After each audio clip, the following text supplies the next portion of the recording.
ny aja ny voninahitra ho an'Andriamanitra irery ihany ny fahasoavana ny famindrapony dia anaraka antsika sy ny ankonantsika. Amen. Dia mbola mamerina ny fiarahabanantsika rehetrarehetra natratra soa an'izao androandroany izao indray mino fa fahasoavana famindrapo mbola nafahantsika indray tonga eto amin'ity toerana ity.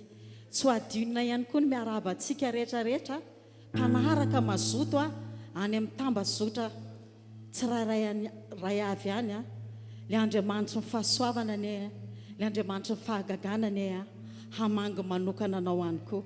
Amen. Dia alohany ambony fotoana dia andaontsika tompoko hitsangana hametraka n'izao fotoana izao indray eo am-pelatanan'Andriamanitra. Dia tiako ianao androany raha hivavaka andao tsy anao vavaka fahazarana na fombafomba fotsiny ihany fa alaivo sara etsaina fa eto le tompo eto Jesosy dia tsy fantatra hoe ahoana fanajanao an'izany Andriamanitra zany hoe vavaka manahoana no mendrika an'le mpanjakampanjaka. Dia andaontsika hisaotra an'Andriamanitra noho izany zava-rehetra izany. Samy mivavaka misaotra an'Andriamanitra. Raha eo fahasoavana famindrapo tokony mbola fahanay indray mijoro eto amin'ity toerana ity hanao an'izao asa fisoronana zao. Jesosy malalo fantatray ny zava-rehetra tompo tsy avy amin'ny herinay na ny tanjakay amin'ny maha olombelona anay fefa nomaninao mihitsy ny androandroany anaovanay an'izao asa fisoronana zao. Ka tsy hainay Jesosy ny tsy hisaotra anao, tsy hainay ny tsy hideranao, ny fitantananao anay tsirairay avy, ny fiarovanao anay tsirairay avy, ny fefy manodidina zay nataonao fiangonana zay tonga eto eny fanadiniana tokantrano any ary ka mbola afaka manao an'izao fiderana zao zao vavaka zao eto anatrehanao. Dia akasitrao sahady zany vavaka izany Jesosy kanefa zay tompo tsy andeha araka ny fahazarana na fombafomba fotsiny ihany fa mangataka le taridalana anao mihitsy zay fa namasina. Tena mila n'le herinao zay, mila n'le fitaritanao zay, mila n'le fahaiza manaonao zay fa namasina mba ialanay amin'ny fombafomba sy fahazarana. Dia manaova indray ianao zay tianao atao eto amin'ity toerana ity afenao ambany elatrao izay tsirairay. Ny fantatray androany Jesosy dia ianao no indraindraina eto amin'ity toerana ity, ianao no asandratra eto androany, ianao no mena voninahitra eto androany. Dia efa fantatro sahady Jesosy fa vao nanomboka ny vavaka izahay dia efa tsy naharitra ianao fa efa mipetraka sahady eo ambony seza fiandriananao. Dia raiso zany toeranao zany tompo fa mendrika ianao zany, raiso zany ray zanaka fanahy-masina fa mendrika ianao zany. Dia angatahanay amin'ny anaran'i Jesosy rery ihany zany vavaka izany. Saotra Jesosy malalo. Halleluja. Amen. Halleluja. Halleluja. Ny andro moa zany zao dia tena mandeha tokoa. Raha manisa volanao amin'ny calendrier zao zasy ianao dia efa lasa zay ny 3 volana. Dia zany zavatra zany anefany tsy mandehandeha ho azy fa fahasoavana sy famindrapo avy amin'Andriamanitra. Sa tsy zany ve mety marobe ireo zavatra nandalo tao anatin'izay 3 volana zay. Tao ireo tsika le olona voavy nandretsodrano tao ireo mety efa nandray zava-mahagaga tsy takatry ny saina nataon'Andriamanitra. Dia aty am-piandohana zay dia manentana anao foana hoe avereno any amin'i Jesosy foana ny voninahitra fa mbola tsy io ny toerana tian'Andriamanitra hitoeranao fa mbola te hitondra anao lavidavitra kokoa Andriamanitra. Amen. Tao ihany koa ireo mety hoe tena tsy haiko tena mbola mandalo zavatra tena hoe mafy ianao tsy hainao mihitsy hoe zao ve mety indraindray mety hoe misy fotoantsika mety hoe tafiteny an'izany mihitsy hoe zao ve le manompo an'Andriamanitra, zao ve le miaraka amin'Andriamanitra. Kanefa za manentana anao koa ty am-piandohana raha afaka nytahan'le olona tamin'ny voalohany Andriamanitra dia mbola afaka manao fahagagana tsy ho takatry ny sainao ihany satria tokony ho fantatrao tsara ilay Andriamanitra izay tomponao eto amin'ity toerana ity.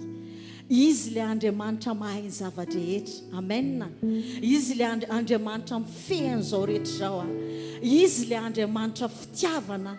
Izy ilay Andriamanitra efa mahalala, efa mahafantatra izay zavatra rehetrarehetra hitondrany antsika sy ianao. Amen.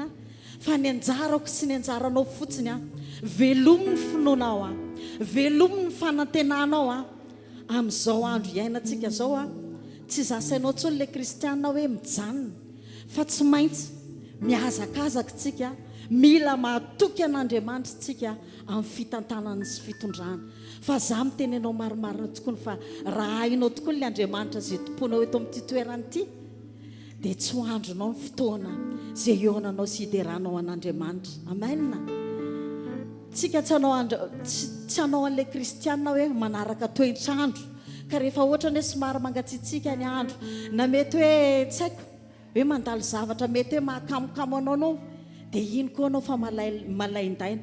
Fa ny fanompotsika an'Andriamanitra dia andao hirehatra foana, hirehatra foana, hirehatra foana. Fa rehefa zany ny toe-ponao, toe-panahinao, ianao midera manandratra manome voninahitra an'Andriamanitra eto dia izy kosa mandamina izay zavatra rehetrarehetra tokony halamina. Amen. Dia hafa mafy be voninahitra Andriamanitra raha ekenao zany. Dia andao hoentinainareo ao anatin'ny fiderana, dia raha ao amin'ny fonao ray manontolo Andriamanitra, adinoy daholo ny zavadrehetra, fa hatreo androany le tompony tompo, le mpanjaka fenao manandratra an'Andriamanitra eto izy hiditra antsehatra eo amin'ny fiainantsika ray manontolo. Andriamanitra mahay ny zavadrehetra ianao tompo.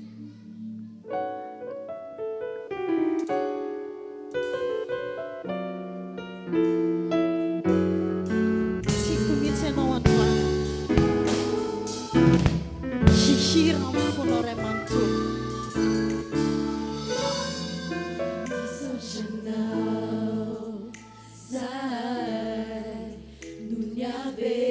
Ny fitiavana fanatombonandro na fofonay, tsy misy sonomenao anay matsiaro heniky ny fitahinao ny fiangonana tompony, noho ny famindraponao masina izay mamenao anay andro malaky. Nahitangeri fifaliana kamisauchanao mahay manao zavadrehetra na tompo. Mananao zavadrehetra zany mihitsy ny Andriamanitra izay tompona eto amin'ny toerana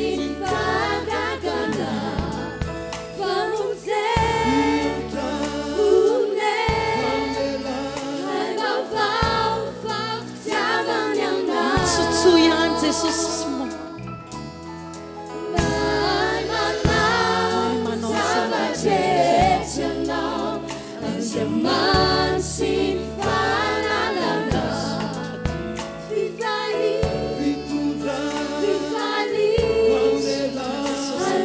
tiavana lehibe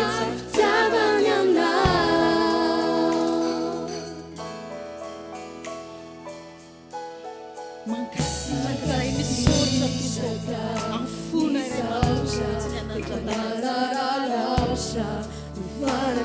fantatra ianao fefa manatrika eto ny fotoana misy fanatrehanao Jesosy dia tsisy miala maina eo satria izay manantona anao amin'ny fanitretena lehibe.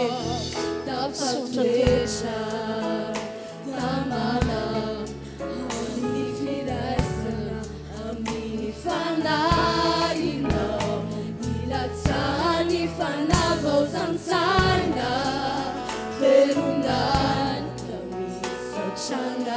mbola vetezina ihany vavanay foana, mahay manao ny zavadrehetra ianao Jesosy. Ianao ny Andriamanitra Abrahama, Andriamanitra Isaka, Andriamanitra Jakobo, Andriamanitra ny Androndrakely ihany koa.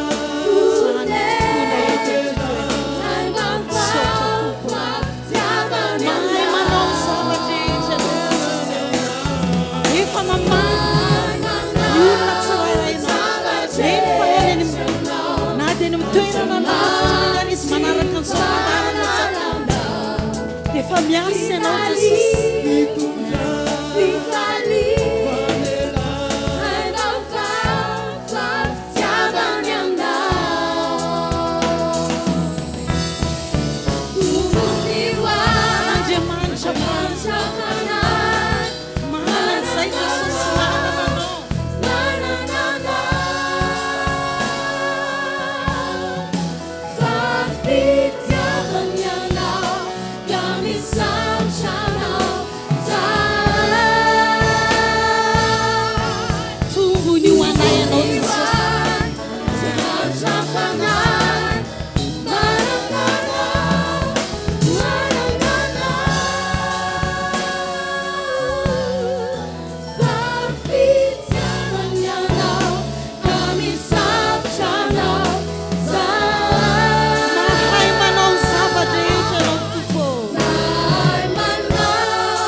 misaotranao tokoa izay Jesosy amin'izany fitiavana lehibe izay fanomenao anay izany.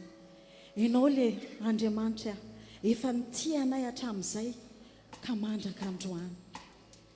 Fantatray tokoa Jesosy le Andriamanitra izay inonay eto amin'ity toerana ity. Tena mety misy fotoana tokoa izay indraindray Andriamanitra latsaka. Indraindray izay mety mandalo zavatra sarotra eo amin'ny fiainanay.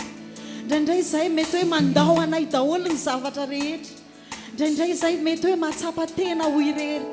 Kanefa ianao efa nampanantena anay Jesosy. Fa raha hainareo tokoa le Andriamanitra izay tomponareo afaka miala ny zavatra rehetra. Fa ianao kosa le Andriamanitra ny tsy mahazo mandao anay. Satria raha mbola ianao ny tantana anay, raha mbola ianao ny fikirinay, raha mbola ianao miazona anay Andriamanitra, dia tsy ho very izany zahay. Fa azonay antoka zato sanjato fa na ny fiainanay ara-nofo izany rehefa manana aminao izay dia ara-dalàna. Azonay antoka zato sanjato ihany koa fa na ny fiainanay ara-panahy raha ho avy ny andro, ho avy ny fotoana izay ilainay eto amin'ity toerana ity dia miara-miakatra aminao izay. Ka ankehitriny izay Jesosy dia tsy sasatra manolotra ny tenanay, manolotra ny fiainanay, manolotra ny mombamombanay, manontolo mihitsy eo am-pelantananao satria fantatray loatra le Andriamanitra izay tomponay. Fantatray ianao Jesosy, fantatrenao. Sainitsaino izany fiangonana, sainitsaino izany fa raha fantatrao ny Andriamanitra ao tsy hainao mihitsy le mpino iverin-dalana mandrakizay, tsy hainao mihitsy le mahatsapa ny tenanao irery. Fa eo foana Jesosy, eo akaikinao Jesosy, ary eo akaikinao ihany koa ny vahaolana. Fantatro izay ino.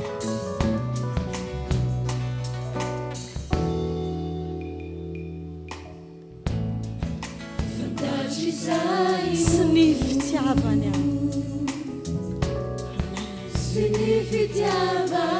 miadana ny fona i Jesosy satria ninina mety isina zany satria zay eo akaikinao mandrakarivo zany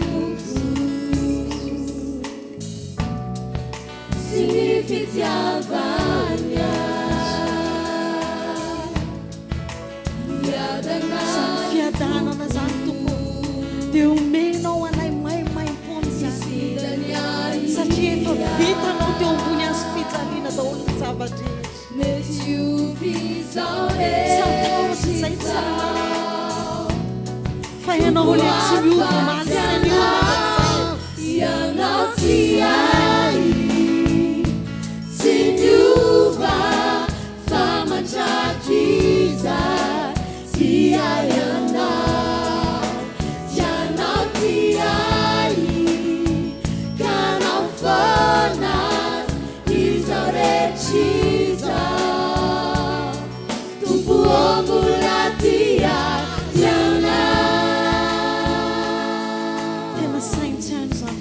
Andriamanitra anao zany fanadenao rery ary ny olombelona eto tany tsy miovy Jesosy fa tia atsika foana fantatra izay inona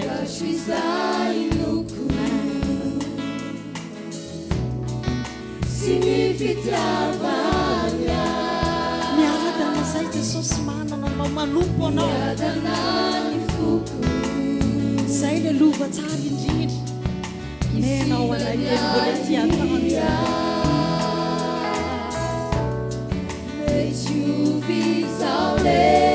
Savageisha mety ovy fenao rery ihany le tsy satria ianao dia manana teninao ianao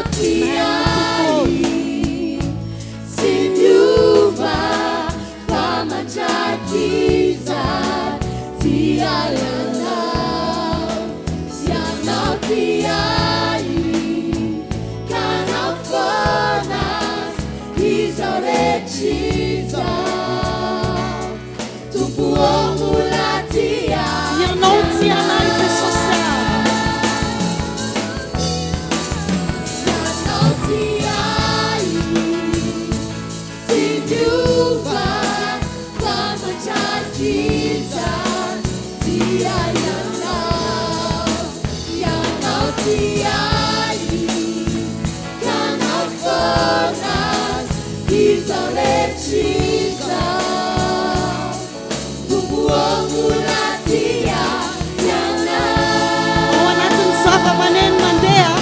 dia tiako sady ianao iloko vavy tany sao eo anatrehan'Andriamanitra zany fitiavana lehibe zay fanasehon'Andriamanitra atsika zany indraindrao izy ambarao azy fa raha manao an'izany ianao dia anao zava-mihoatra tsy takatry ny sainao Andriamanitra samy manokatra amin'ny vavaka ambarao azy ny fiarovan'Andriamanitra atsika tenena ambarao fa tsisy tahaka azy izy le Andriamanitra ny zavatra izy le Andriamanitra iankofana lohalika rehetrarehetra ekelymela rehetra sotra Jesosy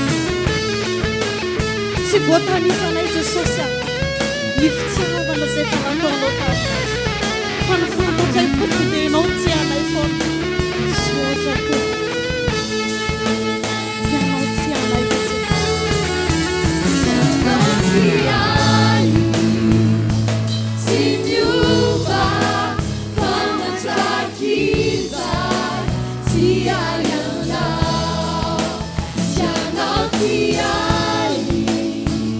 Canal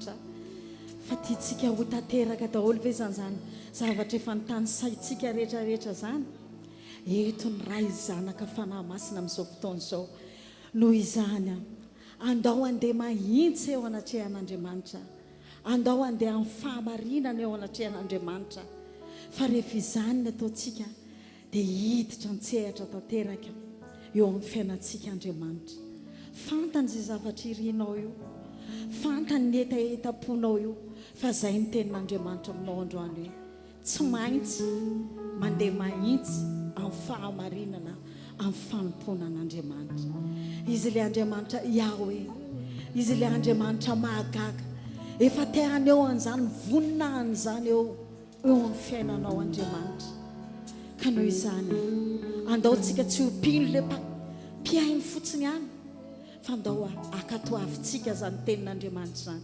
fa raha akatoavinao amin'ny fonao zany mino maromarina fa tsy tahaka ny diranao tetiny voanao androany fa andriamanitra mihitsy ny efandray tanana ny fiainanao ianao Yahweh Jesosy ianao le Alpha Omega Senhor vomary Senhor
efa tonga eo anatrehan'andriamanitra isika amin'izao fotoana izao efa tonga eo alohany seza fiandrianany fahasoavan'andriamanitra noho izany andao isika mbola hitoy hiankohaka hiondrika hitsoaka an'andriamanitra amin'ny alalany falorantsika tena ho azy lazao amin'andriamanitra fa anompo azy hatramin'ny farany ianao lazao amin'andriamanitra fa tsy emotra tsy verin-dalana mihitsy ianao na inona olana sy ady ary zavatra sarotra atrehanao lazao amin'andriamanitra fa tsy hanota izany mihitsy ianao fa hitahiry ny fiainanao ho amin'ny famasinana akipimy masinao andao hoy ao hivavaka isika satria efa tonga eo alohany seza fiandrianany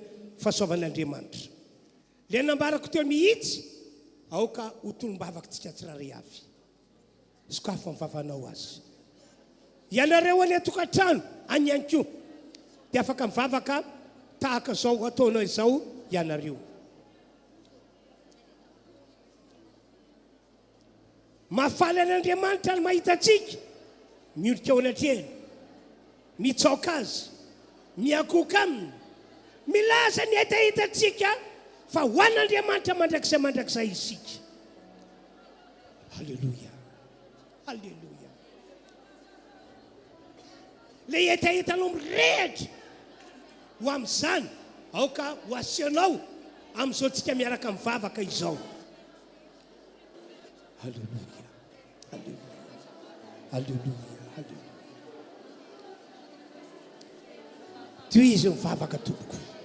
Aoka tsy varomariny, aoka tsy tototika ianao. Nao atsika rehetra mpidery aty anoloana, nao anareo fiangonana manalika ty fotoan-dehibe ity, na ianareo ny atokantrano, asehoany fifatohana, asehoany fifatohana. Efa eto mantsy Andriamanitra, fa miaraka amintsika eto izy, ary efa eo anatrehany isika rehetra amin'izao ora izao.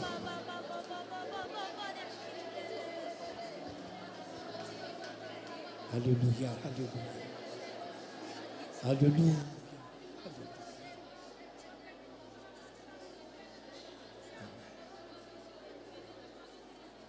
Aoka itoy, ivavaka, iakohaka, itsaoka, iodrika anatrehan'Andriamanitra. Tsy endrika ivelana fa tena avy ao anaty, avy ao anaty.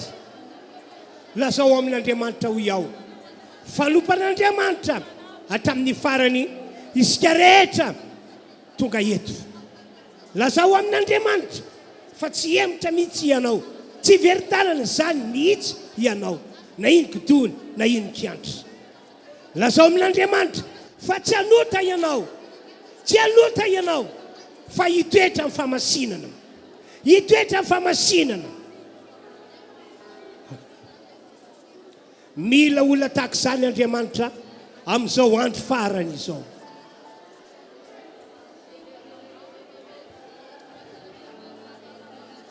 Toy izy mivavaka ao, toy izy mivavaka tsika rehetra. Halleluja.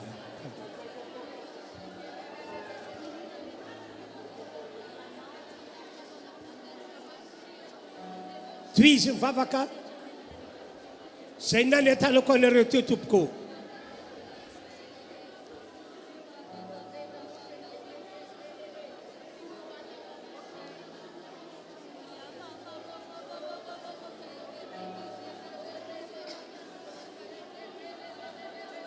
Toy izy mivavaka arak'izay nany atanako anareo teo.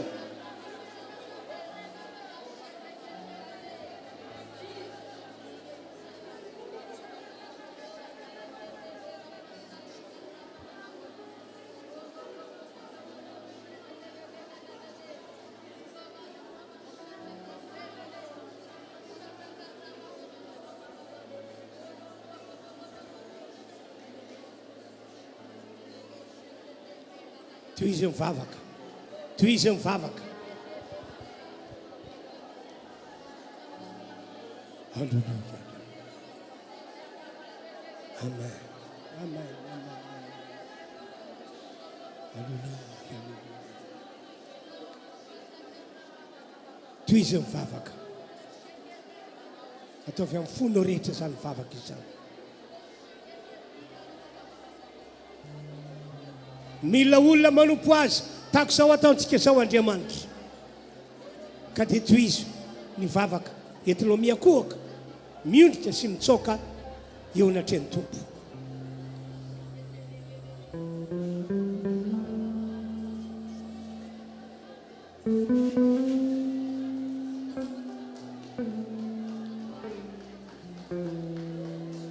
Raha mety atsakany tananao, tsakany tananao, manao zany hira irahantsika manao zany. Ome voninahitra Andriamanitra.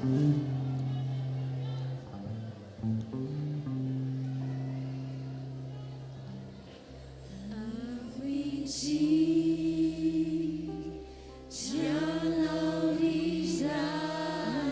amen.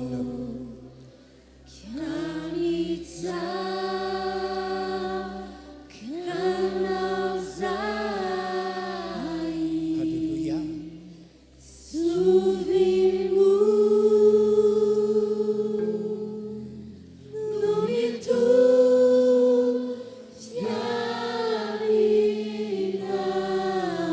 Misaotra tompo, tsy misy tahaka anao.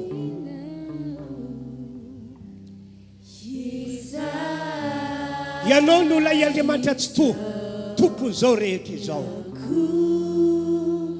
Ndreto izahay miondrika eto anatrianao, miakohoka aminao amin'ny fona rehetra, tsy endrika ivelany fotsiny ihany fa amin'ny fona rehetra.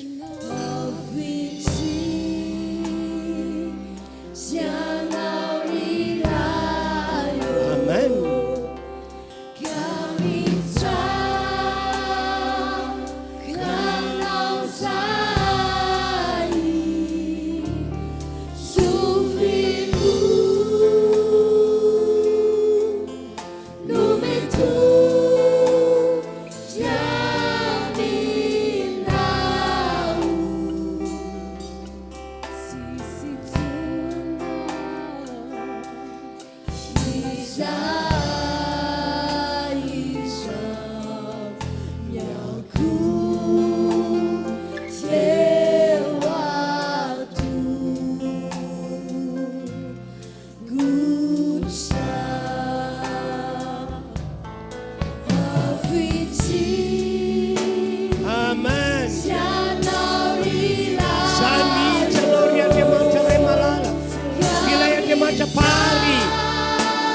Zao rehetra izao. Halleluja, amen.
Miara-maka toerana isika.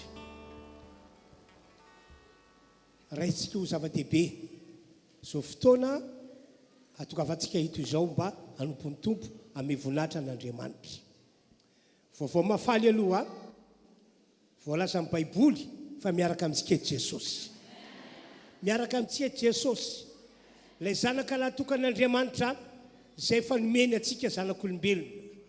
O Jesosy, na aiza no iangonana ny olona roa na ny olona telo amin'ny anarako dia ho voany aho.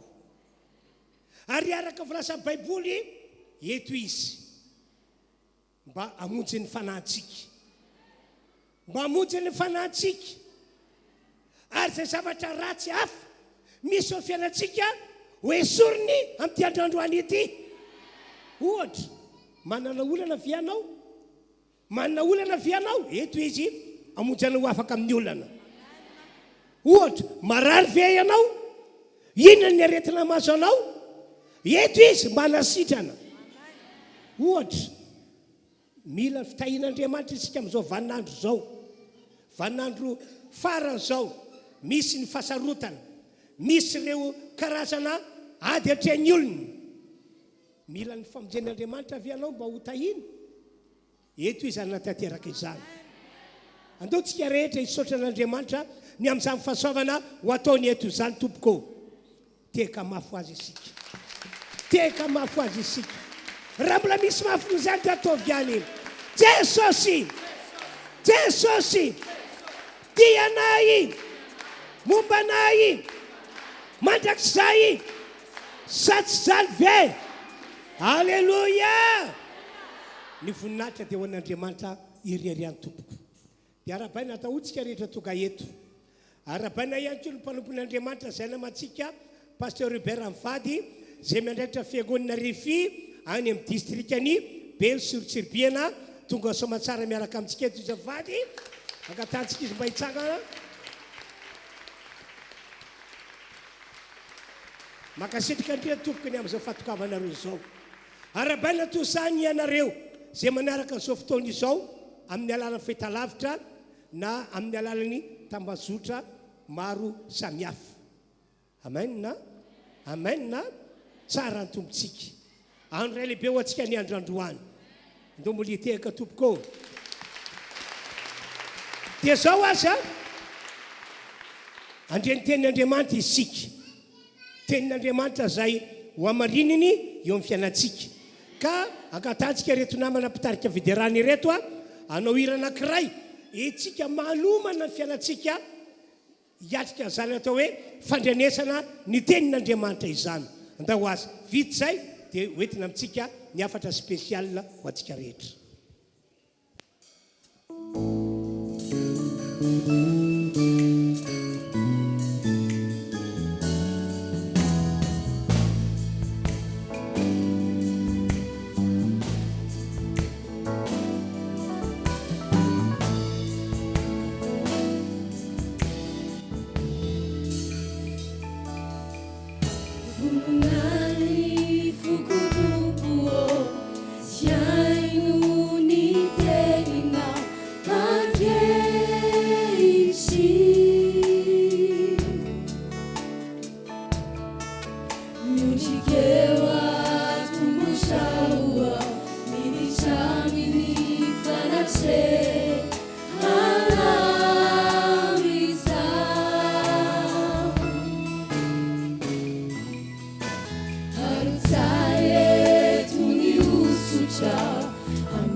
toerany reto namany reto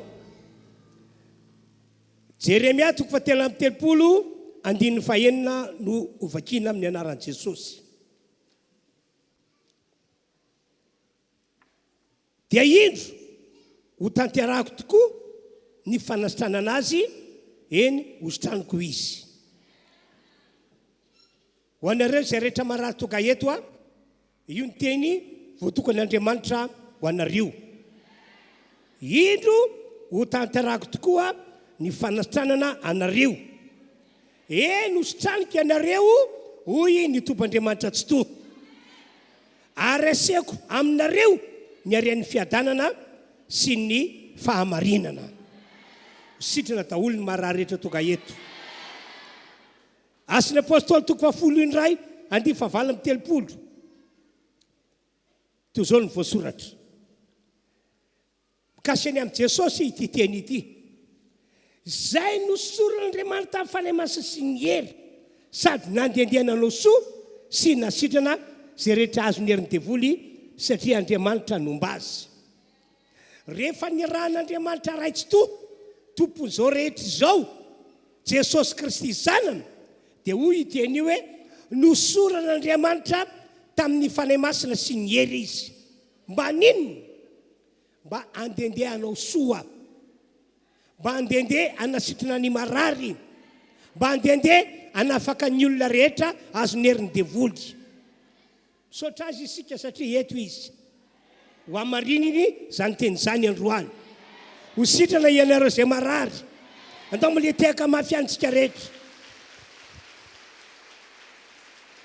ny lohaten'ny afatra entina ho antsika rehetra amin'ity androandroany ity dia izao amerina amin'ny laoniny zavatra rehetra makasika antsika zanak'olombelona ny tompandriamanitra tsy to ho aveloko indray hoe ny lohaten'ny afatra dia amerina amin'ny laoniny ny zavatra rehetra makasika antsika zanak'olombelona ny tompandriamanitra tsy to zany hoe le fiainana no manin'Andriamanitra ho an'ny Adama sy Eva fony tsy mbola lavo zany fiainana izany no averin'Andriamanitra amintsika zanak'olombelona taranaka amin'izao vanin'andro misy antsika izao amen no zany raha misy mandray azo ho afatra entiko zao ianareo dia ho hitanareo fa hiasa eny aminareo Andriamanitra ka dia io varabaky teny ny tantaram-piainantsika rehetra toka eto amen alleluia miandry ny finoanao Andriamanitra hoe atraiza ny finoanao any aloha hevitra teo hoe amerina amin'ny laoniny zavatra rehetra makasika ilay fiainantsika zanak'olombelona Andriamanitra atraiza ny finoanao fa raha mino anao raha tena mino anao dia arabaky teny mihitsy io loha hevitra nambarako taminareo io amen amerina amin'ny laoniny zavatra rehetra makasika ny amin'ny fiainantsika zanak'olombelona ny tompandriamanitra tsy to ohatra amin'izany ny fahasalaman'ny vatantsika na ny tenatsika dia ho averin'Andriamanitra amin'ny laoniny amen eno tsara nge zao fanazavana etiko aminareo zao hoe eno tsara asa misy mitototika ala mierikerika aoka tsisy zany hoe olona tsy mifantoka izany raha nahary ny olombelona Andriamanitra ka nametraka azy teto ambony ty tany ity dia tsy nahary ny olona mba harary raha nahary ny olombelona Andriamanitra dia nahary ny olona mba ho salama teny mba ho salama tovo mahasafa aminareo ve zany teny zany tamin'izany fotoana zany raha nahary ny olombelona Andriamanitra tsy fatany akory ny fisian'izany atao hoe aretina izany amen tsy fatany zany raha nahary ny olona Andriamanitra tsy nahary ny olona mba ho sampona tsy nahary ny olona mba ho kilemaina tova salama tena salama zany no nanamboarana n'Andriamanitra antsika zanak'olombelona fa rehefa voafitika ny devoly kosa ny zanak'olombelona Adama sy Eva io resaka io ary mbola mitomandrika ankehitriny ny famitany devoly rehefa nanota ny olombelona rehefa lavo teo natren'Andriamanitra zanak'olombelona dia inona ny tranga tafiditra ny aretina zany hoe lay devoly mihitsy no niazakazaka avy hatrany nitondra ny aretina amin'ny karazana dia nalefa teto ambony tany nampidirina teo amin'ny zanak'olombelona. Manamarina izany tantaran'i Joba ray amin'ireo lehilahy tena notahin'Andriamanitra be sy nambinin'Andriamanitra be tamin'ny zavatra rehetra. Averiko indray hoe Joba dia iray amin'ireo lehilahy tena notahin'Andriamanitra be sy nambinin'Andriamanitra be tamin'ny zavatra rehetra. Ao anaty fonteny teo amin'ny lafa fameloma-tena ohatra, notahina sy nambinina Joba. Voalaza an'ity baiboly ity, nasian'Andriamanitra fefy mandidina azy, fitahina sy fanambinana avy amin'Andriamanitra izany. Nasian'Andriamanitra fefy mandidina trano fonenany, fitahina sy fanambinan'Andriamanitra lehibe izany. Nasian'Andriamanitra fefy mandidina ny fananany rehetra, fitahina sy fanambinana be avy amin'Andriamanitra izany. Ary ankoatran'izany, notahin'Andriamanitra ny asa tanan'i Joba rehetra. Dia hoy ny baiboly hoe ka nanenika ny tany rehetra ny omby amanondriny. Andonga vakitsika ny Joba toko voalohany 10 dia azonao izay teny nambarako izay. Dia voly eto no miteny izy no mijoro vavolombelona amin'Andriamanitra, ny zava-misy mikasika any amin'ny Joba. Hoy dia voly, tsy anao va no nanao fefy manodidina azy sy manodidina ny trano fonenany? Tsy anao va no manodidina izay ananany rehetra? Notahinao ny asa tanany ka manenika ny tany ny omby amanondriny. Mazava ny voasoratra. Zany no hitany devoly mikasika any amin'ny Joba manokana. Engane ka ho tahaka izany anko no hitondran'Andriamanitra antsika tsirairay avy hisambatan'olona manarika ity fotoana ity. Raha sitraka ireo izany dia andao hiteka mafan'Andriamanitra isika. Andao mola hiteka ihany isika. Atao mafibe ny teka.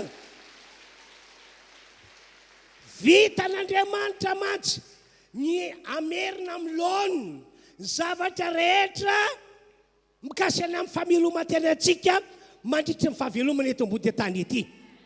Vitan'Andriamanitra izany noho ny amin'ny Jesosy Kristy izay efa nomeny antsika ary efa maty teo ambony azo fijaliana. Mbola ao anaty fonteny ihany, tsy nataon'Andriamanitra andraka ny zanak'olombelona.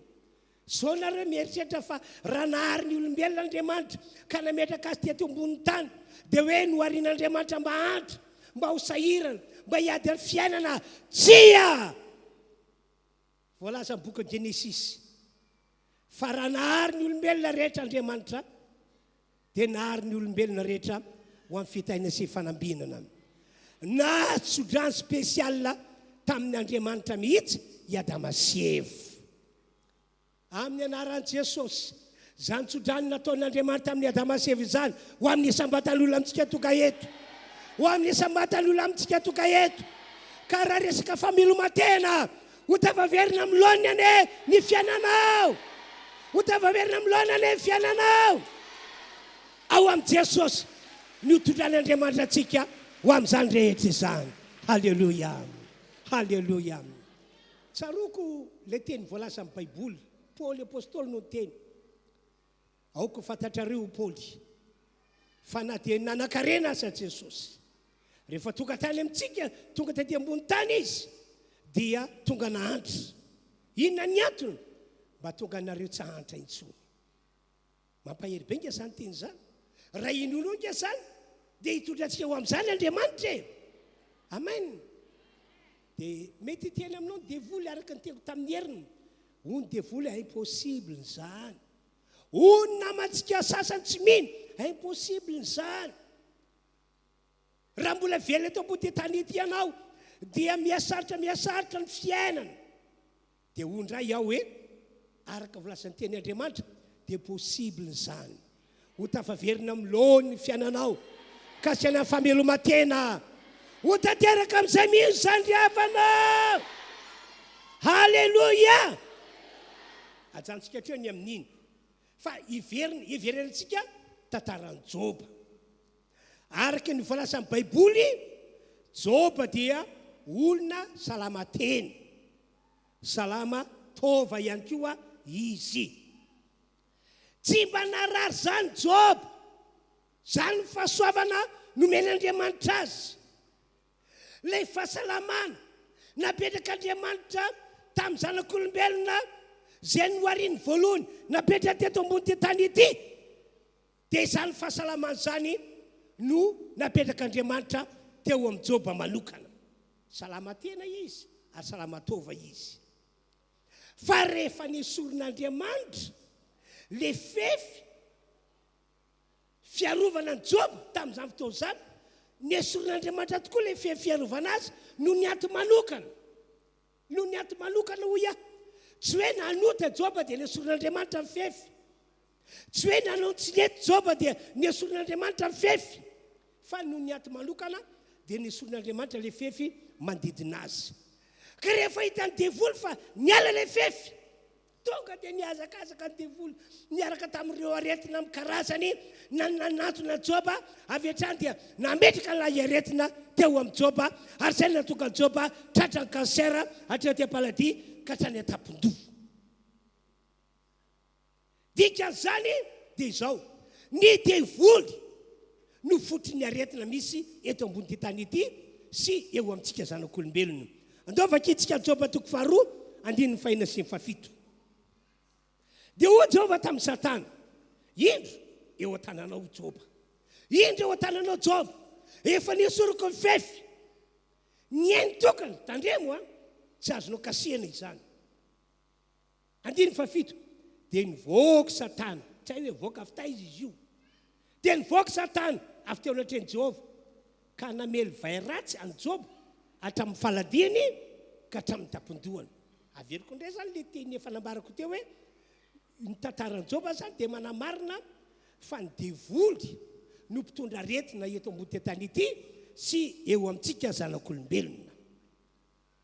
Fa isaorana efa Andriamanitra ry havanao, fa noho ny fahasoavan'Andriamanitra lehibe dia nanapa-kevitra Andriamanitra taoriana ny fahalavon'ny Adama sy Eva, nanapa-kevitra Andriamanitra fa amerina ny fahasalaman'ny olombelona ho amin'iny laoniny indray.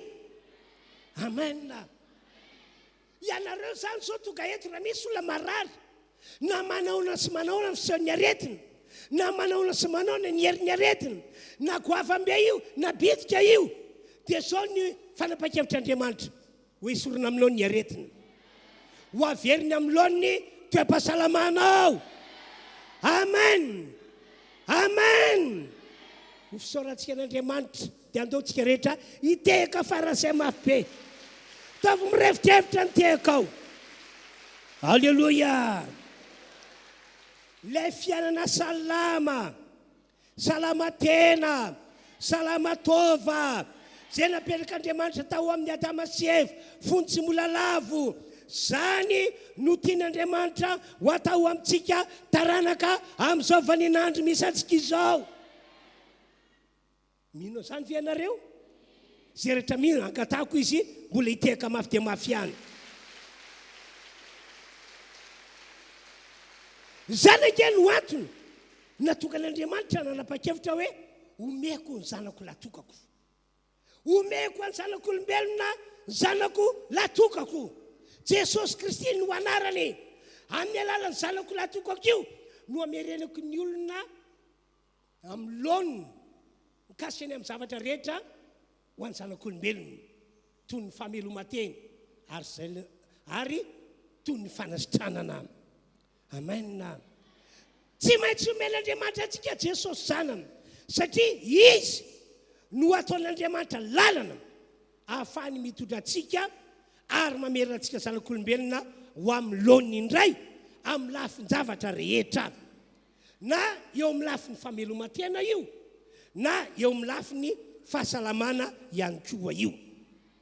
Toy izao ny fiasan'Andriamanitra tamin'izany, entin'Andriamanitra mamerina amin'ny laoniny zavatra rehetra amin'ny alalan'i Jesosy Kristy zanany. Rehefa tonga tety ambony tany Jesosy dia hoy Andriamanitra hoe atolotro, atao sorona eo ambony hazo fijaliana io zanak'io ary avelako ho kapoana io zanak'io avelako ho karavasiana io zanak'io mba afahako manasitrana ny olona rehetra zay marary na inona aretina ataoko efa kitsika ny voalaza Petera 2:2 ary Jesosy nitondra ny fahotantsika tamin'ny tenany teo ambony azo mba ho fatiny amin'io ty isika fa ho velona ny amin'ny famarinana tapa faharoa ary ny dia kapoka taminy no nasitranana anareo eno tsara voasoratra ary ny dia kapoka taminy le kapoka nahazo an Jesosy zay namela faritra namela dia teo amin'ny vatatenany no nentin'Andriamanitra manasitrana ny olona rehetra zay marary na ihany koa hoe entin'Andriamanitra mamerina amin'ny laoniny ny fahasalaman'ny tenantsika sy ny taovantsika rehetra. Amen. Amen. Halleluja. Manamarina izany ny fanasitranana zay efa natombok'Andriamanitra tany aloha ela be tany. Zany hoe taoriana fahalavon'ny Adamaseva dia efa nanomboka narary ny olombelona dia arakaraka ny nandehanany andro volana taona dia miamitombo ny karazana aretina nahazo ny olombelona. Dia tamin'izany Andriamanitra efa nampiseho miariary fa dia mahay manasitrana izy ary mahay mamerina amin'ny laoniny ny fahasalaman'ny olombelona. Zay no antony natoka ilay faminaniana nampitorian'Andriamanitra Jeremia mpaminany ilay nivakiana teo aloha Jeremia 3:3 hoe dia ino ho tantarako tokoa ny fanasitranana azy arak'izay ho an-tsaiko io Andriamanitra eno sitraniko izy ary reseko aminy ny aren'ny fiadanana sy ny fahamarinana. Profon'izany ny nanasitranan'Andriamanitra an'ilay lehilahy atao hoe namana boka zany lehilahy zany. Profon'izany ny nameren'Andriamanitra tamin'ny laoniny indray ny fahasalaman'ity lehilahy atao hoe namana boka ity. Boka zany io lehilahy io dia maha-olona azy efa nitaty fomba maro anasitranana ny vatantenany zay boka izy fa dia ny alamaina tena ny alamaina. Misy fotoana tokoa nge ny ezaka ataontsika io tena ezaka mampialamaina ary mahavery fanambola velona indraindray le olana tsy mety voavaha dia indray andro tapa-kevitra ty lehilahy ity fa any amin'ny tanin'ny Israely dia iona amin'ilay lehilahin'Andriamanitra atao hoe Elisa satria efa nandre témoiny azy izy fa Elisa lehilahin'Andriamanitra dia manana herin'Andriamanitra manasitrana ny aretina boka. Dia rehefa tonga tany izy dia olona lehilahin'Andriamanitra taminy zao no torohevitra meko anao izy fantatry fa marary ianao boka ianao dia ho sitrana ianao dia zao no teniko aminao mandeha ihana misitrika impito ao amin'io rano Jordana io anao fa ho sitrana. Dia tianko ny tantara dia nanaiky ity lehilahy boka ity nakato ny tenin'ny lehilahin'Andriamanitra ty lehilahy boka ity ny sitrika impito tao amin'ilay rano Jordana izy vitsy ny fistiny impito dia ho ny baiboly hoe sitrana izy ary ny nofony indray dia niverina tamin'ny laoniny niverina tahaka ny nofon-jazakely mihitsy. Andaovaka itsika Bajaka faharoa 5:4 dia nidina izy ka sirika tao Jordana impito araka ny teny lehilahin'Andriamanitra ary ny nofony dia tonga tahaka nofon-jazakely indray ka nadio izy. Tafaverina tamin'ny laoniny ny fahasalaman'ity lehilahy namana boka ity satria nanaiky sy nakato ny teny zay nataon'Andriamanitra na ny teny zay nataony lehilahin'Andriamanitra. Dia hoy aho hoe malona zao fanompotsika an'Andriamanitra zao ry havana metesy ianao akato ny teny voalaza anaty ity baiboly ity rehefa miteny aminao Andriamanitra metesy ianao akato sy anaiky ny teny zay aloky ny vavana mpanompon'Andriamanitra satria izahay izao dia ambara baiboly fa solon-tenan'Andriamanitra mandehandeha tety ambony tany ary efa nanome carte blanche anay mihitsy Jesosy hoy izy na inona vahana ireo tety ambony tany ho vahana any an-danitra ary na inona fehezina ireo tety ambony tany ho fehezina any an-danitra ka rehefa nanaiky sy nakatoa ny teny nataon'ilay mpanompon'Andriamanitra lelana namana boky dia voasoratra io sitrana izy ary ny nofony dia tonga tahaka ny nofon-jazakely indray zany hoe naverin'Andriamanitra tam'loniny ny fahasalaman'ny tenany androany zao no Jesosy Kristy dia ho amarin'Andriamanitra zao tena ambarako izao zay rehetra mintoka eto ho sitrana izy ary ho averin'Andriamanitra amintsika ho averiny am'loniny ny fahasalamantsika rehetra ho averiny am'loniny ny fahasalamantsika rehetra zay tsy vitanao hatramin'izay ho vitan'Andriamanitra asioteka mafy be halleloia halleloia ary ny anapiko azy zay rehetra salama dia tsy arary intsony mety memeny dia voly ngavana ny badibadika any hoe inona koa zany teninao zany ngapasy eo iny zany teninao zany tsy possible zany tsy possible amin'ny devoly tsy possible amin'ny olona sasany tsy mino fa possible ny zavatra rehetra amin'Andriamanitra possible ny zavatra rehetra amin'Andriamanitra tsaronareo ka male tantarany ny nananganan'i Jesosy any Lazarosy tamin'ny maty tapa-kevitra Andriamanitra fa ho velomina Lazarosy ho atsakana amin'ny maty Lazarosy dia tonga tany amin'ny fasana nandevenana any Lazarosy Jesosy miaraka tamin'ny ram-pianana dia ho Jesosy io moa samy manana ny andraikiny avokoa ny tsiraray avy Jesosy manana ny andraikiny ny olombelona io manana ny andraikiny ho Jesosy esoriny vato za ve sady amelona no anangana mbola ataonareo mibata vato kosa mba zarainy ny andraikitra esoriny vato dia ony tsy mino tompoko efa maimbo izao efa arazay nandevenana azy efa maimbo izao rehefa tena dinihana toa marina toa mitombona tsy possible intsony ny avelomany Lazarosy kanefa amin'Andriamanitra possible ny zavatra rehetra rehefa nesorina tokoa ny vato namoaka teny Jesosy ry Lazarosy mivoa niaraka tamin'izay voka tao pasany Lazarosy tsy possible zany noho ny devoly tsy possible zany noho ny tsy mino fa ny masiny olona rehetra niarana hita hoe io fa possible velona Lazarosy amen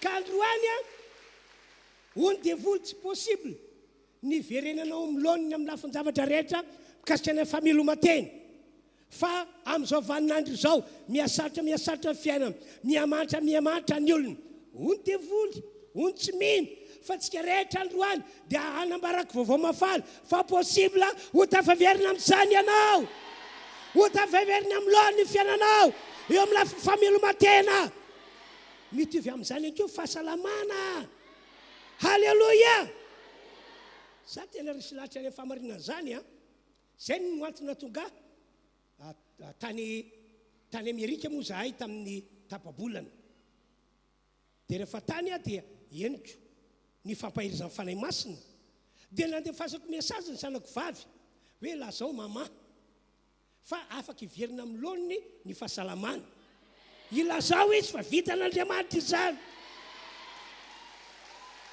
halleloia raha miteny an'izany hoe tsy mampahiry tena na hoe milaza fampahirizana fotsiny satria mila an'izany ianareo fa tena ho ataon'Andriamanitra amintsika izany asioteka mafy be tavy mafy any teka Jesosy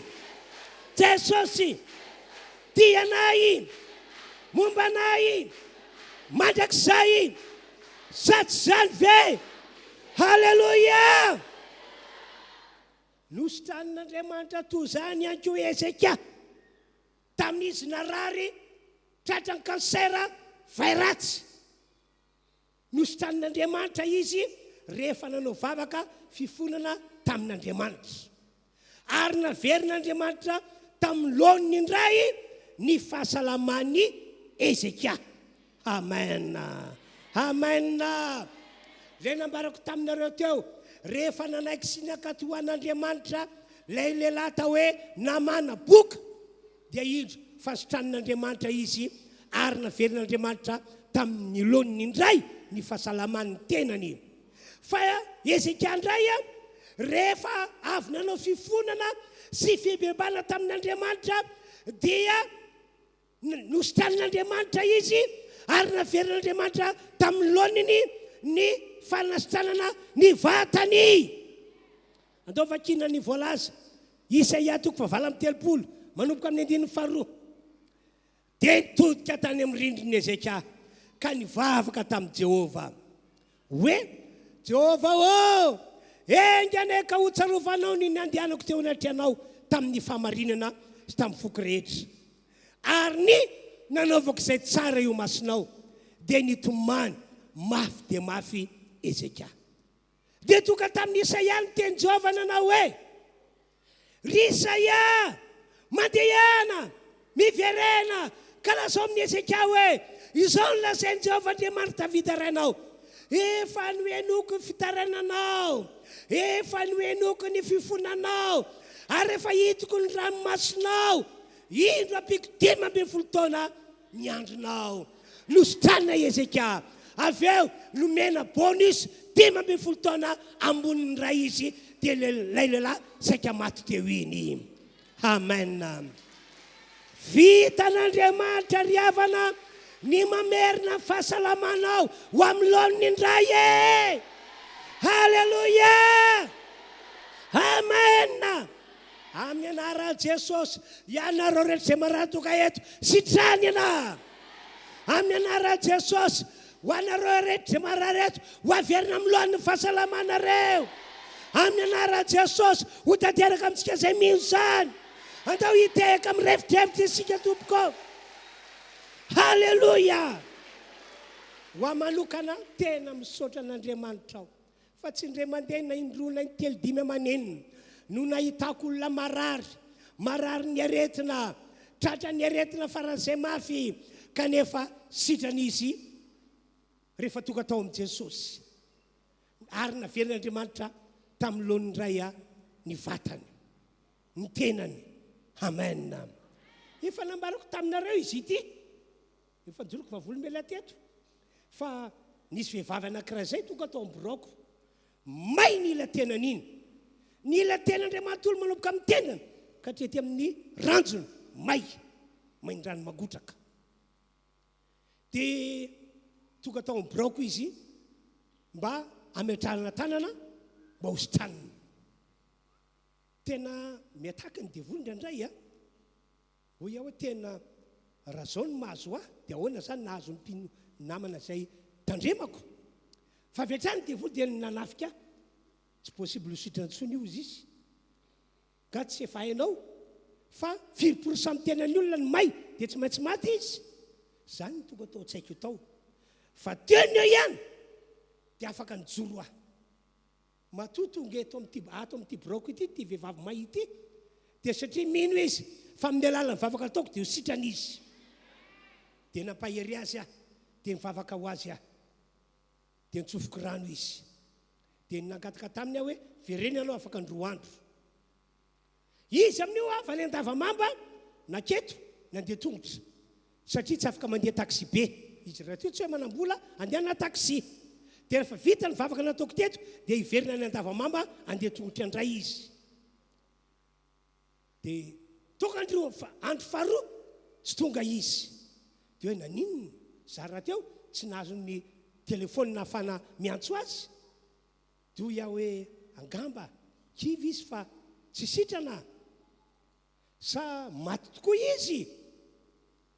Dia niandry tapitra ny herinandro tsy hitako izy, tapitra ny ray volana tsy hitako izy, farany adiniko ny momba azy.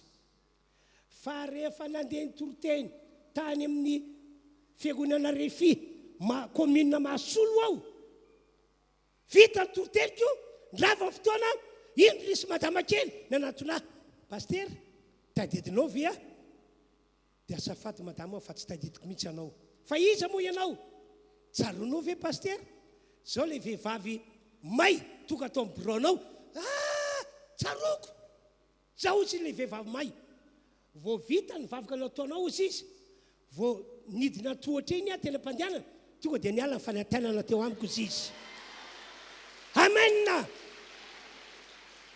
dia vao tonga tany an-trano tonga dia maina ny fery dia zao no teko tamin'ny vadiko andao tsika hiverina any pastera mba hisaotra sy hitantara aminy zao fanatrana magaga izao dia hoy ny vadiko izy izy tena tsy mety intsony mbola hijanona antsika eto satria niangavy trano hipetrany isika ka efa hitan'ny olona zao fa sitrana ianao ahoana mbola hijanona antsika eto ny 2 andro 3 andro andao hody amin'izay tsika fa ho hitantsika manaraka zay fomba ionantsika amin'ny pastera dia tsy tafahoana taminao say pastera fa zao ianao tonga eto dia mijory vavolombelona aminao aho ry havana akory ny hafaliko hoe magaga Andriamanitra dia hoy aho hoe tahaka izany no ataon'Andriamanitra amintsika eto androany hositran'Andriamanitra ianao izay marary ho averin'Andriamanitra amin'ny lohan'ny fahasalamanao azy rehetra salama amin'ny anaran'i Jesosy tsy arary intsony izy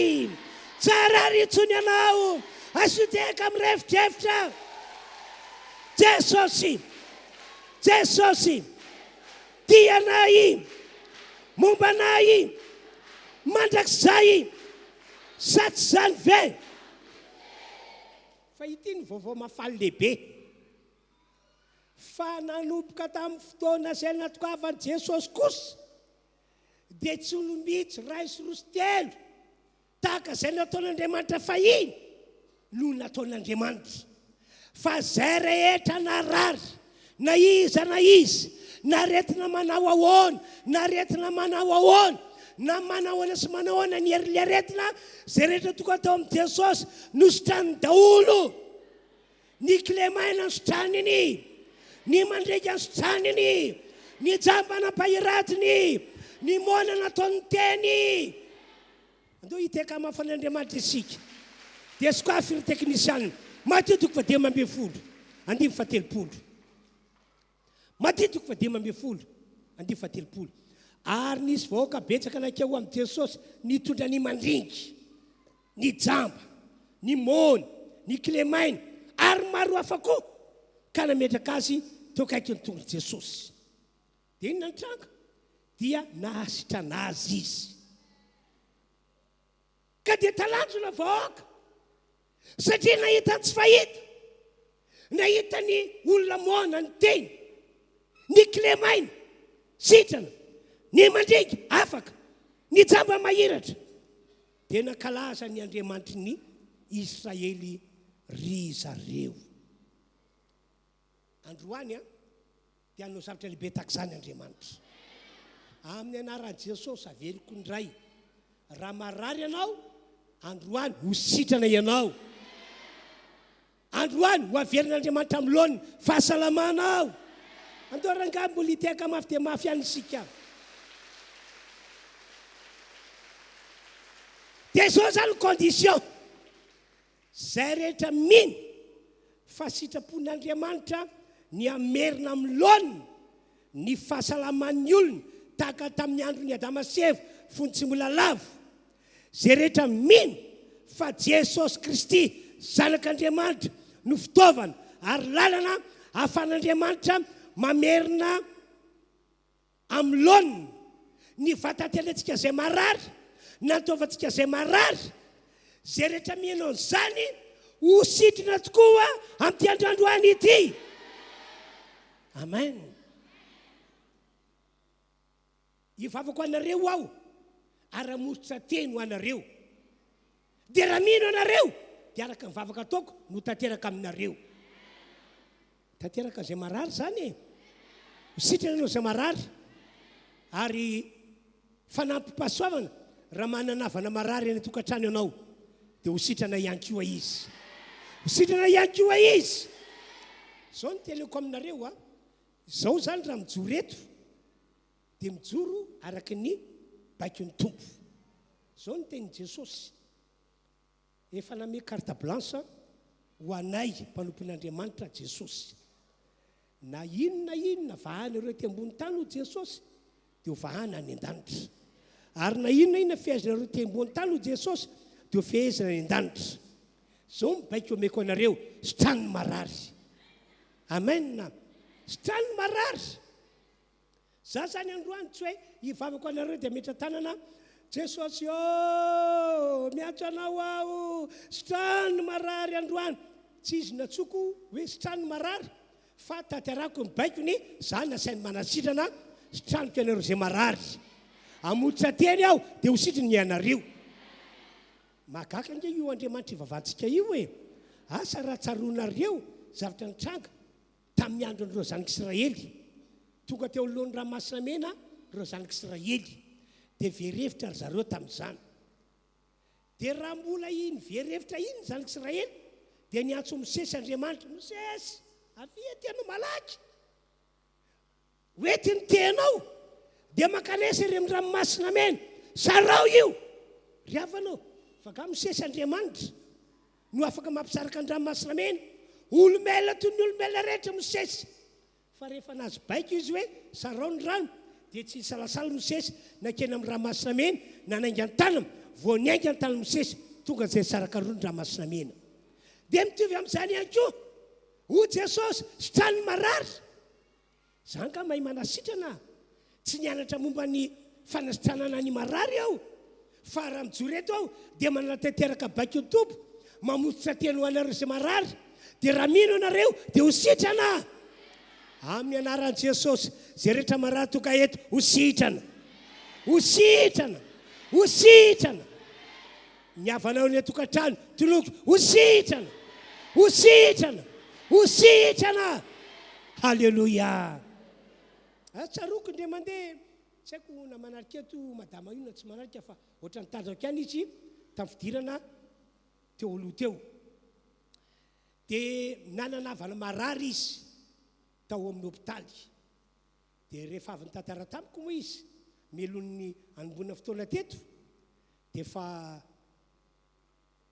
dans le coma le olona tsy mety mahatsaro tena fa andro vitsivitsy ary rehefa nieritreretiny ny havany hoentina mody satria tsy antenay no velona intsony dia niresaka tamiko io madama io hoe ndeo hivavaka ho azy pastera dia ino a ndeo tsika hivavaka azy fa ankoatran'izay to anatin'ny fotoana dia izao mihitsy ny teniko hoe ny havanao izay marary any amin'ny hôpitaly any amin'ny toeran-kafana ho sitrana dia rehefa ndrava fotoana tonga tamin'ny hôpitaly izy gaga izy fa io le olona daly ko mafiry andro miratra velona somatsara amen dia izao nantaniny ireo fianakavian'ireo hoe fa tamin'ny firy izy sitrana dia hoe tokony tamin'izao ora no tonga dia natsaro tena izy tonga dia tsaroany io ranabavy io hoe tamin'le fotoana nytenena pastera no nikasian'Andriamanitra azy dia velona tahaka izany io hitranga eto tahaka izany hitranga amin'ny havanao andao hiteka mafan'Andriamanitra isika Jesosy Jesosy tianay mombanay mandrakizay saty zany ve halleloia ampitra mifaritra marary anao tananao azy akopy masinao tompo avototsy ny teny araky ny baiko nomenao ahy sitrana daholo ny marary etra toka eto miverina milonina ny vatantenan'ny olona zay marary na nitaovan'ny olona zay marary amin'ny anaran'i Jesosy ho sitrana daholo ny olona rehetra toka eto halleloia misaotra tompo amen samiary tsika rehetra mitsapa vatantenantsika tatahaka ny ahoana fahatsapanao tenanao amin'izao fotoana izao tsapao raha tsy afaka miondrika anao dia miondre tsy afaka mitraka anao dia mitraka ary raha tsapanao tananao fa tsy afaka mihetsika dia etseo tamin'ny fidirana tamin'ny enina maraina zao dia maromaro ihany ireo olona misy dimy sa enina izy ireo narary nysotran'Andriamanitra tamin'ny folo ihany koa tamin'ny fidirana teo ihany talohany ity dia sitrana be dia be ary androany mihoatra n'izany ny sitrana eto. Amen. Amen. Aiza daholo mitarika fidiarana mandroso isika. Zay rehetra natsapatena fa sitrana angatahako manangatana ny safady. Tsapao ny aretinao. Zay natsapatena fa sitrana atsakany eo ny tanana. Vetivety ianareo manangatana indray mandroso a.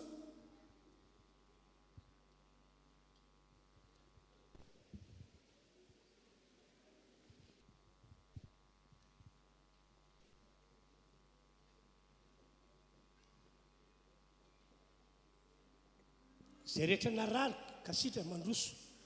Aza mijanona eny ianao satria teny Andriamanitra ho vavolombelon'ny fisiny sy ny heriny ianao. Ino ny narary anao teo? Aleloia. Averiko an'Andriamanitra ny voninahitra fa tato amin'ny taona tratra koa dia voahitsaka ny zazakely. Dia tena hitako hoe tena nilefika ilay taolana ato dia tamin'ny fotoana teo dia tena afaka, tena tsy mahay fa dia tena ohatran'ny sepitra zany fa veriko an'Andriamanitra fa sitrana. Zazakely frito zany nanitsaka anao zany. Telo taona. Mafy be zany nitsaka ataony eo. Tena nitsaka mafy be teto izy dia tena nitina noatra izao ny taona tratrako dia tena tsy nanoatra fa tamin'ny tele teo dia tena sitrana. Ndao tsika tiaka mafy an'Andriamanitra. Ino ny narary anao teo? Voninahitra ao an'Andriamanitra ny tsiroko vavolombelona fa tena narary hatramin'ny Alakamisy ny nakaty. Narary iny ianao? Nanao voan'ny dia androany zany dia efa miraikitra daholo ny taolako rehetra zany ny vatako zany efa narary daholo efa saika tsy afaka mandeha mihitsy a. Fa zao no manahoana? Dia zao dia efa salama be efa afaka mandeha tsy nefa mbola narary any alataratra fa tonga teto Ino tonga teto mbola narary? Mbola narary fa zao Tao itiaka mafy an'Andriamanitra izy. Ino ny narary anao teo? Voninahitra ho an'Andriamanitra fa narary ny tongotra ao amin'ny lohalika eo rehefa mitsangana dia sahirana be mihitsy dia nandeha teo aho zao tsy naninona mihitsy. Tsapanao tsy maninona intsony a? Tsy maninona. Dao azy. Nenahy zany voninahitra ho an'Andriamanitra nisy roko valombelona fa za mikorotana be foana ny lohako dia noho teo aho dia efa nilamina ny saiko. Korotana manahoana ny lohanao zany? Ohatra misy zavatra mikorotana be ohatra tsy mety milamina mihitsiny. Dia zao manao ahoana? Efa milamina. Amen. Ndao itiaka mafy itsika. Voninahitra ho an'i Jesosy satria efa nisitraniny satria Ino ny narary anao? narary toratorana fa Toratorana? fa efa sitrana. Efa ela be?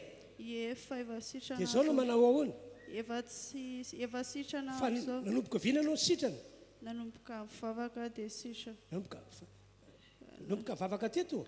Ie. Firy volana zay mivavanao teto? Mety 2 volana. 2 volana? Fa nga mihetsika foana izy io hatramin'izay?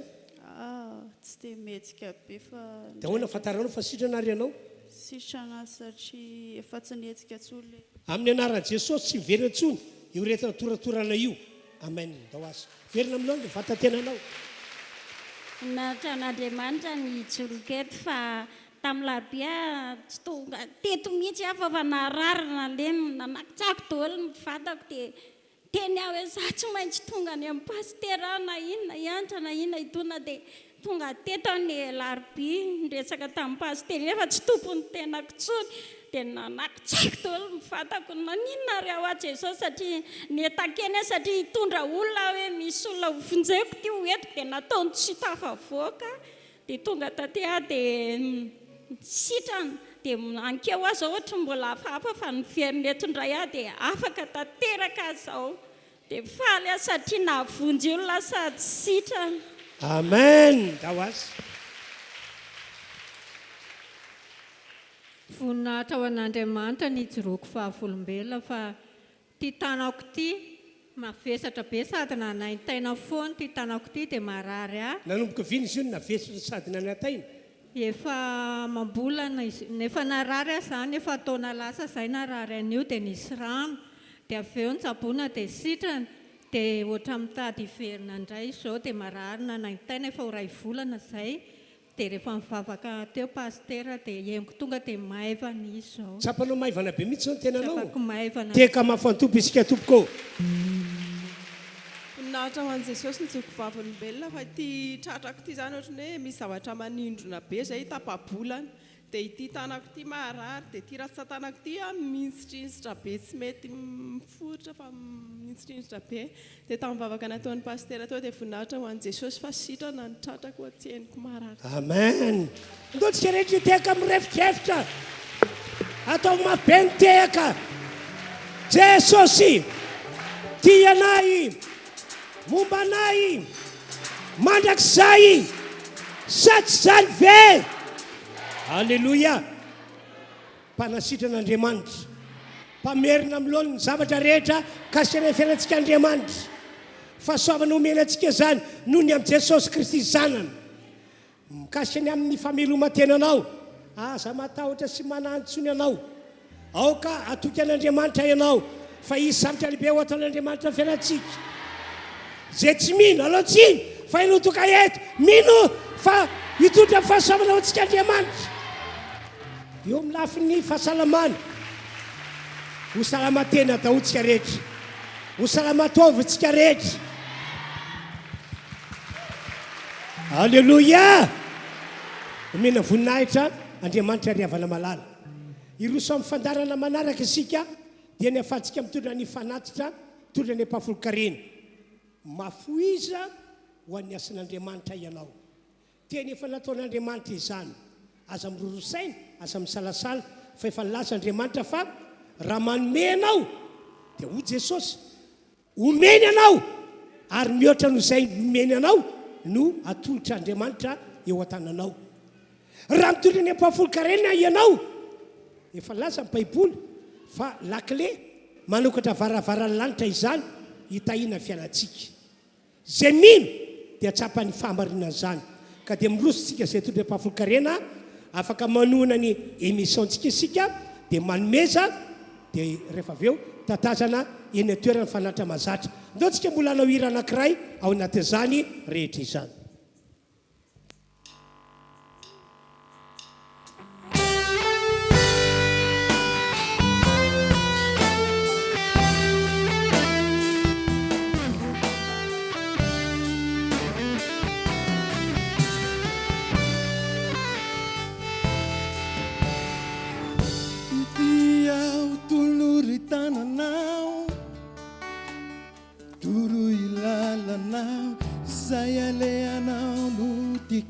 Fara ande anao sakumbande wetu laftindi fazaronao vuai varavarona ratsenao mamu manahiran latisma katunantipi ranaitafti amnao manelata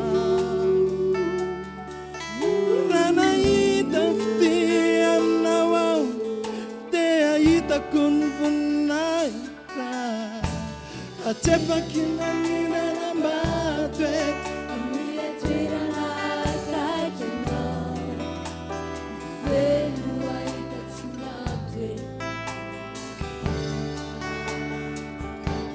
mataiwe waikuzani fanainao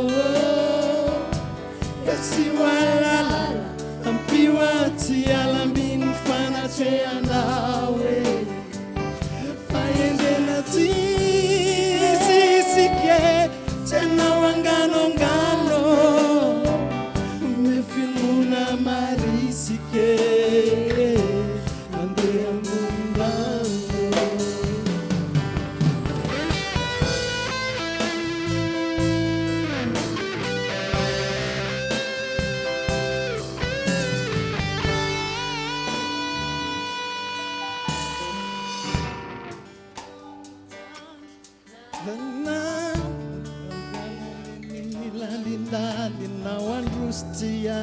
Arutsa kunerat vepa vekuntenau faratina yanau Jesus mba avelau wawana tunawenana tisya sakana tivokan lakanara tenena fana itaftiam nau manelatra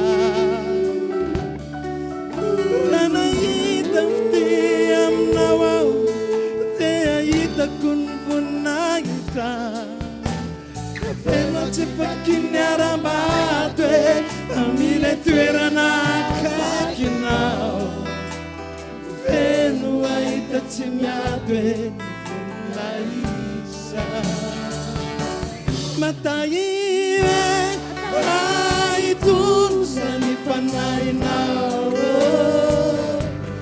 tsy wala piwati alaminy fanaseanao faende nati sisike tena wangano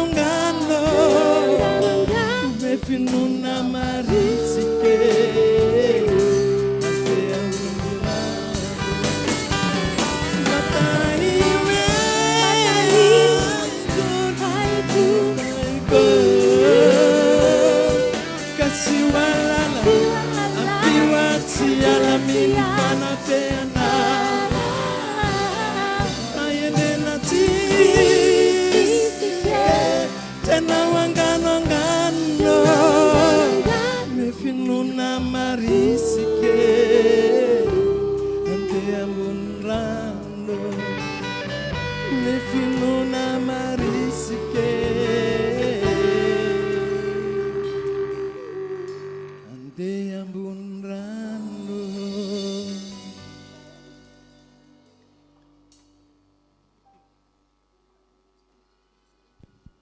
iteka indray ho any Andriamanitra isika.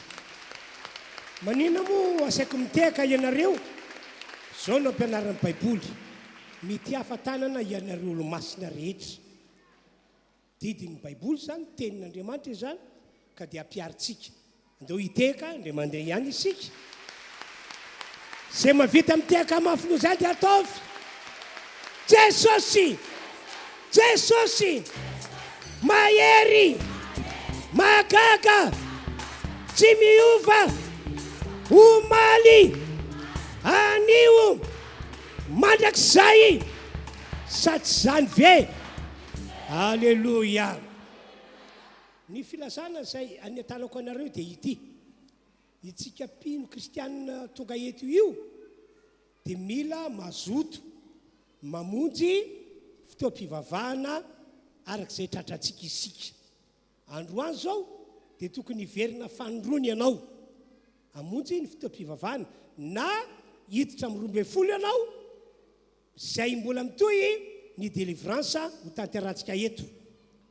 Efa fantatsika ny marina fa Andriamanitra mierina ny fiainantsika amin'ny indray ka raha devoly ny fotry problema io Andriamanitra anao ny asany fa tsika ihany anao ny asantsika andrava amin'ny fanjakany devoly anafaka anareo amin'izay mety gadrany devoly izahay ka tsara raha tonga eto nareo amin'ny 12 mamonjy vavaka fanafahana na amin'ny roa nareo ho avy eto androany amin'ny roa zao dia manana mpanompon'Andriamanitra vahiny anankiray sika dia ny pasterantsika avy Ambilibe Famera Fredo no hiaraka amintsika eto amin'ny roa fa soavana lehibe ho antsika izany ka dia samy mimanao amin'izay tsika.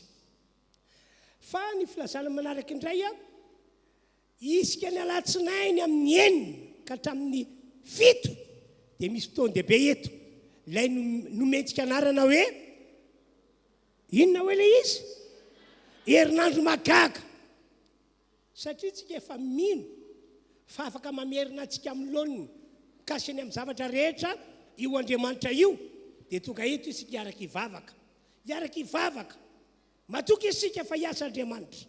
Amen. Raha asinao amboarina programanao tena tongava eto isaky ny alatsinainy amin'ny 9 amin'ny fitora dia mifarana ny fotoanatsika. Alleluia. Dia filazana farany angamany dia amin'ny asabotsy ho avy zao sabotsy fa 12 volana Marsa dia misy fifanana lehibe ho atao antsika eto kasika ny amin'ny fiankohofana fitsofana an'Andriamanitra mba ho fatatsika ny tokony atao amin'ny mahaolon'ny Andriamanitra atsika ka sabotsy tolakandro amin'ny ray ora sasany tonga eto isika mamonjy ny fotoan-dehibe io ny tena saina moa tsy hoe ny mpino rehetra tsy migety toerana ty raha tonga daholo tsika fa ny mpidery ny musicien ireo mpanompon'Andriamanitra sy ianareo mpitarika groupe no asaina ho tonga eto amin'ny fotoana io amin'ray sasany sabotsy zay zany tompoko no filazana ka dia andeontsika ny fifaliana amin'ny alalan'ny hira satria nandray fahasoavana be mihitsy isika tena nandray iza taminareo no natsapa fa nandray mbola andray ianareo mbola andray ianareo zay tsy azonareo omaly ho azonareo androany zay tsy tsapanareo omaly ho tsapanareo androany hitsaka antsika dia angatantsika retarika reto raha afaka hiderany tompo amin'ny tena fiderana tena makotrokotroka tamiantsika dia andao hifaly isika rehetra azy Halleluja Halleluja efa eny tananao eny ny fandresena efa eny tananao eny ny valim-bavaka efa eny tanantsika eny ny fahombiazana andao hiravoravo amin'ny Jesosy tsika androany dahoary lehilahy mahery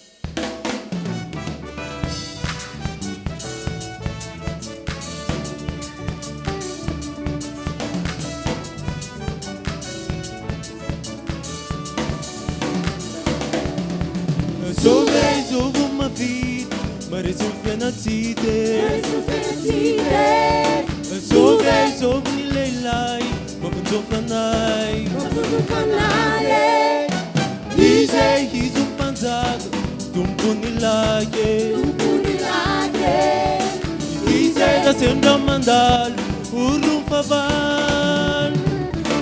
Leilai mae, tumpo ni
falybe sika tompoko satria vita ny fotoam-pivavahana nytonan'Andriamanitra antsika androany ary vita natrehan'ny tompo na ny hoany fahasoavana lehibe ka dia mbola veriko ihany le teny efa nambariko tamin'ny herina ary mbola no am'fisiko androany aza mirorosaina ianareo aza misalasala ianareo fa tia antsika Andriamanitra ao am' Jesosy no anehoan'Andriamanitra fitiavany antsika ary noho ny am' Jesosy dia possible ho tavaverina amin'ny laoniny ny fiainantsika eo amin'ny lafiny fameloman-tena eo amin'ny lafiny fahasalamana ho tanteraka aminareo zay manao amen zany halleloia hivavaka marina ny fotoana isika dia angatantsika ny mpolompon'Andriamanitra pasteur Hubert pariterantsika avany Bely-sur-Turbiana amositra teny androany ary hivavaka amarana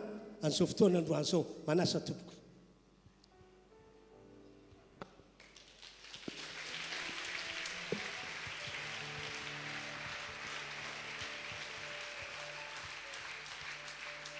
izy no pasteur Hubert miandraikitra fiangonana misy antsika amin'ny distrikany Bely-sur-Turbiana anisan'ny lehilahy tena nentin'Andriamanitra tany izy mivady ary tena nomban'Andriamanitra tokoa satria maro be ireo olona zay tena hoe dalo tena dalo arabaky teny tsy haiko intsony zay fomba ilazana mahadalo azy malaso kanefa tonga olom-bovonjy tamin'ny alalany nitonan'Andriamanitra azy mivady tao amin'io distrikany Bely-sur-Turbiana io ary maro amin'ireo dalo ireo tena magaga no lasa paster atsika ankehitriny lasa paster ato amintsika ankehitriny tena magaga tena zay no mahatonga amin'ny teny hoe aza mba mametra an'Andriamanitra ianao e ain'Andriamanitra ny zavatra rehetra manoloana ny zanakao zay tsy haiko ny adalany ihany aza mba mety kivy ianao fa noho ny am' Jesosy vonjeny ianao sy ny ankonanao hivavaka ho antsika amotra teny ny mpolompon'Andriamanitra dia hivavaka amarina fotoana izy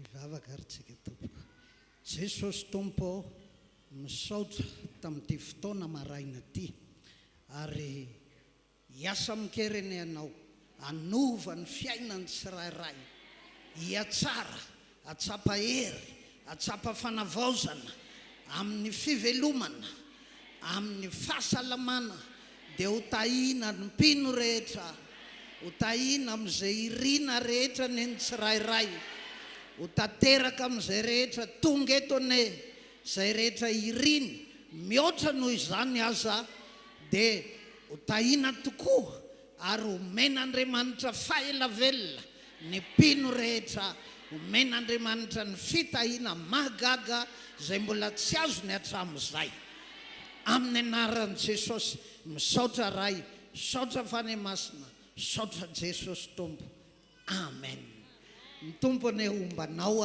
ombantsika rehetra ho tahina mihoatra lavitra noho izay no raisinao amin'ny tolakandro ray tsika mihoneto tahiny Jesosy tompoko saotra tompoko miravitsika tompoko miomana amin'ny fotoana manaraka indray